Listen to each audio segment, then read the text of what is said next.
Alright, what's up guys? Welcome back to another video.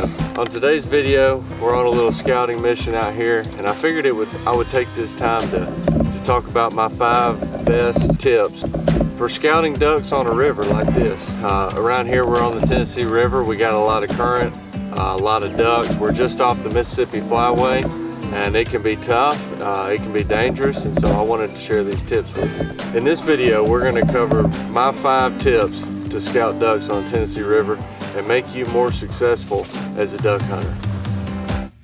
Everybody gets excited about getting the boat out early in the morning, loading the boat full of decoys, getting your calls out, loading the gun, throwing the decoys out, and ultimately shooting a limit of ducks. But before that, the most important thing that you can do is put in your time scouting. Number 1, study your maps. Okay, there's a lot of, before you even get out on the water, there's so many map apps that you can look at, and you can do a lot of scouting from your house on your couch. That makes it easier for me. One that a lot of people use OnX, and as we know that has a subscription tied to it, but one thing that I like to do is use the free version of the Hunt Stand app. You don't get to see what's public and what's private, but you can find that out on your rules. Your state is going to give out some WMA rules that you can read. I use the Hunt Stand app to, number 1, study the maps, number 2, to drop pins and to find boat ramps and things like that. When you're scouting a new area especially, it gives you the lay of the land, and it allows you to be more successful and maximize your time scouting once you're actually out there. Second tip is know your water level. If you're scouting on a river system, the river level fluctuates heavily. In this case, we have an online site that we can go to that you can see the upriver dam, the inflow and outflow, and the water level. They give you all that information.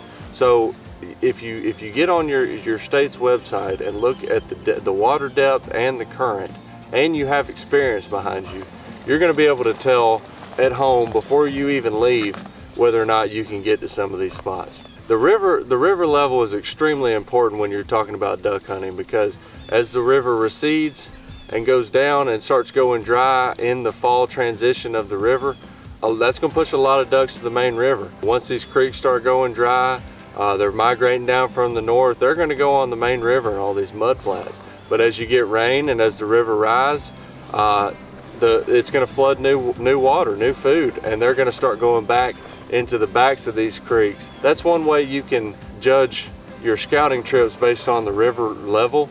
And you know, the third thing there is safety. You'll know what's deep enough and what's not deep enough. Nobody wants to be running their boat wide open and just run up on a mud flat that wasn't there the day before. Third thing is scout your area from multiple different angles if it's possible. A lot of places you can find roads that go on the back end of these things, or maybe a creek you didn't know about. If at all possible, make sure you scout from both angles. I can't tell you how many times I've gone into a slough or what have you, and I'm looking at the binoculars and I can't really find anything. And if you're able to go around the back end of that and look from a different angle, a lot of times it brings to light a lot of stuff that you didn't even know was there. And you'll see ducks, better hides. You're going to have to figure out how to hunt your hole that you found based on the wind. You're going to be able to see food differently. There's a lot of different things that you can gain from scouting your area from both ends. Fourth tip is find your food source and find your roost. Okay, these two kind of go hand in hand, because once you're scouting and once you've found birds, you need to chase them around a little bit and kind of see where they're at. Do not bust your birds. Okay, stay plenty of yards away from them. Use your binoculars. Okay, this is the most important tool when you're scouting. Use your binoculars and stay far away from them and hidden, but watch them. Okay, don't just sit there for 5 minutes and say you found birds and go. You gotta watch them. You gotta see how they react to certain things, how many birds come in and go out at the time you're watching, and try to find their roost. You know where their roost is and you know where their food is, you're gonna be successful. All right, the 5th tip, and probably the most important, scout at different times of the day. You don't always want to go, I know we're all busy, we all got jobs and stuff, but you don't always want to go right before dark. That is going to help you find a roost, and you're going to know where the birds are in the afternoon. But unless you're hunting mostly in the afternoon, you need to scout at all different times of the day. My favorite time before duck season starts, like right now, my favorite time to scout is early in the morning, just like you were going hunting. Get the routine down and kind of drill that out. But during the season, I like to go hunting, and then my favorite time to scout is right after. You've got the boat out, you've got everything ready to go, you're already there.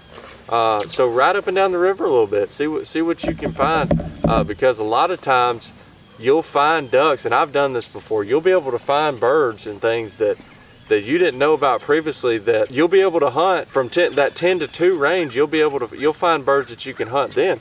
I used to think that most of the hunting would be dead about 9 or 10 o'clock, and I would start packing up. And then I realized that you can scout from 10 to 2 and you can find birds and you can just go get on them and hunt them then. And there are birds that are active during that time of the day, as we all know.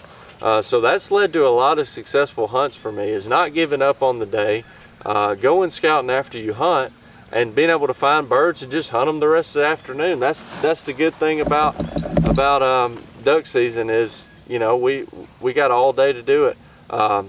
Obviously, make sure a lot of WMAs, especially in the South, they close at noon.